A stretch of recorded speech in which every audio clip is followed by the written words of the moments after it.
আমি একটা মানচিত্র বিশ্বাস করি না, আমি এটাই বিশ্বাস করি সারা পৃথিবীর মাঝখানে কাবা। পৃথিবীর একটা মানচিত্র তো সঠিক না। এই হিসাবগুলো বুঝেন? এই হিসাবগুলো বুঝলে কি আর নাস্তিকরা নাস্তিক হয়? মক্কা হচ্ছে রাজধানী, সারা পৃথিবীর রাজধানী। পৃথিবীর যত মানচিত্র আছে, মানচিত্রে দেখবেন মক্কা মাঝখানে দুনিয়া। সুবহানাল্লাহ বলবেন? মক্কা। বিজাতিরা কোন কোন মানচিত্রে ভুলটা দেখাইতে চাইছে যে মাঝখানে, একেবারে মাঝখানে না। তা আমি তো পাল্টা বলবো, পৃথিবীর একটা মানচিত্র তো সঠিক না। এটা জানেন? পৃথিবীর একটা মানচিত্র সঠিক না, সবটাই ধারণা, যুক্তি। পৃথিবী কি ফ্ল্যাট না গোলাকার? দুই পাশে একটু কমলা লেবুর মতো চাপা, তো গোল জিনিস আবার সমান হয় কেমন করে? কথা বল। জিনিসটাই গোল, তো এটার মানচিত্র সমান হয় কেমন করে? এটা ধারণার উপর অক্ষাংশ দ্রাঘিমাংশ চিন্তা করে সমান একটা রূপ দিয়া ধারণার উপর মানচিত্র করা হয়েছে। আমি একটা মানচিত্র বিশ্বাস করি না, আমি এটাই বিশ্বাস করি সারা পৃথিবীর মাঝখানে কাবা। কাবার ঠিক উপরে বাইতুল মামুর, যেটা ফেরেশতাদের কাবা। জমিনে মক্কায় মানব জাতির কাবা। ওই বাইতুল মামুরে প্রতিদিন 70,000 ফেরেশতা তোয়াফ করে ঢুকে। রাসূল করিম সাল্লাল্লাহু আলাইহি ওয়াসাল্লামের হাদিস সাক্ষ্য দেয়, একবার যে ফেরেশতা ঢুকে কিয়ামত তকার তার সেকেন্ড চান্স নাই। দুনিয়াতে কাবা, এখানেও তোয়াফ। আকাশ আর জমিনের মাঝখানে যা আছে, সূর্য, চন্দ্র, নক্ষত্র, নিহারিকা, ধূমকেতু, গ্যালাক্সি, মিল্কি ওয়ে, কৃষ্ণ গহ্বর, সব শুধু ঘুরছেই, তোয়াফ করছে। বলেন সুবহানাল্লাহ। জমিনের কেন্দ্র কাবা, আকাশের কেন্দ্র বাইতুল মামুর। এই হিসাবগুলো বুঝেন? এই হিসাবগুলো বুঝলে কি আর নাস্তিকরা নাস্তিক হয়? কাফেররা কাফের হয়? আসলে হেদায়েত আল্লাহর। কার হাতে? বলছিলাম, এই কাবাকে আল্লাহ বলেছেন মুবারাকাও ওয়া হুদাল লিল আলামিন। এবার আসেন আরেকটা জিনিস বুঝাই। শুনতেছেন? আল্লাহর পক্ষ থেকে ইসলামের দাওয়াত নিয়ে এসেছেন লাখের উপর পয়গম্বর।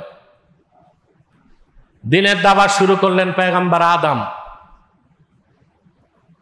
লাখের উপর পয়গম্বর হাজার হাজার বছর দিনের দাওয়াত দিয়েছেন, দিন পরিপূর্ণ হয় নাই। হয়েছে? আর আল্লাহর হাবিব মুহাম্মদ সাল্লাল্লাহু আলাইহি ওয়াসাল্লাম মক্কাতুল মুকাররমায় মাত্র 23 বছর দিনের দাওয়াত দিয়েছেন। মক্কায় 13 বছর, মদিনা মুনাওয়ারায় 10 বছর। 23 বছরে আল্লাহ দ্বীন ইসলামকে পরিপূর্ণ করে দিলেন। সমগ্র পৃথিবীর রাজধানী মক্কায় সেই কাবা যেখানে কেন্দ্র, যেটা মুবারাকা ওয়া হুদাল লিল আলামিন, গোটা বিশ্ব মানবতার দিশারি। বলেন সুবহানাল্লাহ।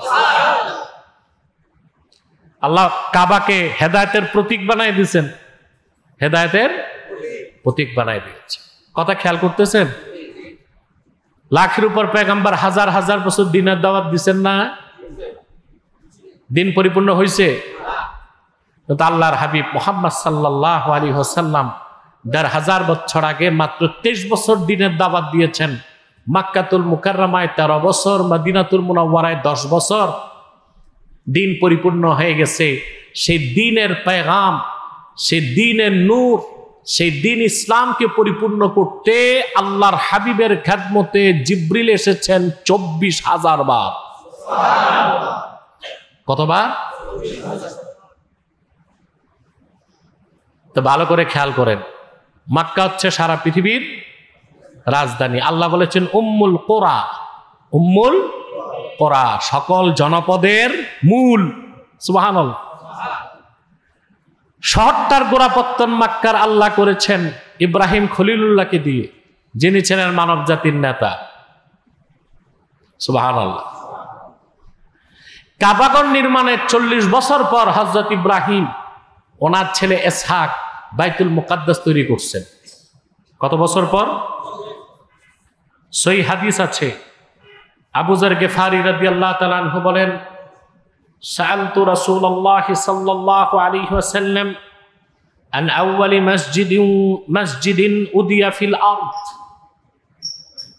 আমি আল্লাহ রাসূল সাল্লাল্লাহু আলাইহি ওয়াসাল্লামকে জিজ্ঞেস করলাম, এই পৃথিবীতে আল্লাহর ইবাদতের জন্য নির্মিত প্রথম ঘর কোনটা? রাসূল করিম সাল্লাল্লাহু আলাইহি ওয়াসাল্লাম বললেন, আল মসজিদুল হারাম, কাবা ঘর। এরপরে আল্লাহ তাআলা বলেন, ওয়ামান দাখালাহু কানা আমিনা, যে ব্যক্তি মক্কায় প্রবেশ করলো সে নিরাপদ। সে কি? অনেকগুলো ব্যাখ্যা। নিরাপদ মানে একটা ব্যাখ্যা হচ্ছে, কোন ব্যক্তি যখন হারামে থাকবে কাবায়, তাকে হত্যা করা যাবে না। এমনকি মানুষ না, শুধু মশা মাছিও যদি ঢুকে মক্কায়, সেও নিরাপদ। এহরাম পরে মশা মারা যায়, মাছি মারা যায়, দম করতে হয়, দম দিতে হয়, কি দিতে হয়? এমনকি মক্কা মুকাররমার গাছপালাগুলো নিরাপদ, পাতাও ছিঁড়া যায় না। সুবহানাল্লাহ বলবেন।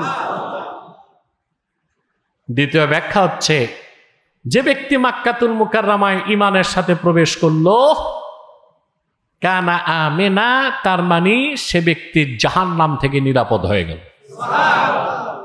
জাহান্নাম থেকে, সুবহানাল্লাহ।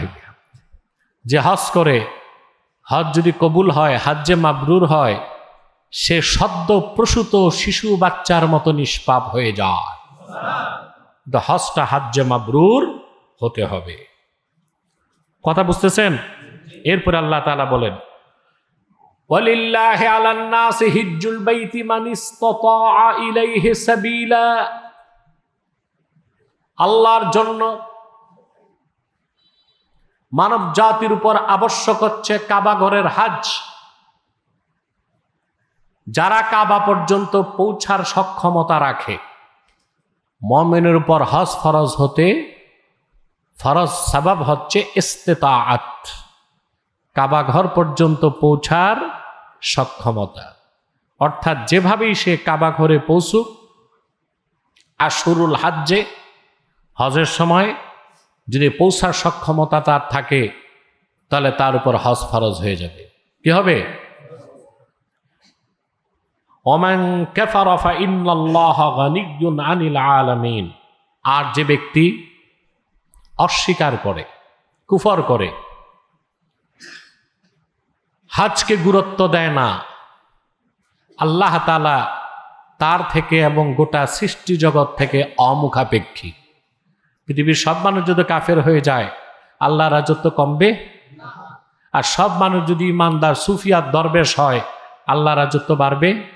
যেমন ছিল তেমন থাকবে। তিনি অমুখাপেক্ষী বলেন সুবহানাল্লাহ।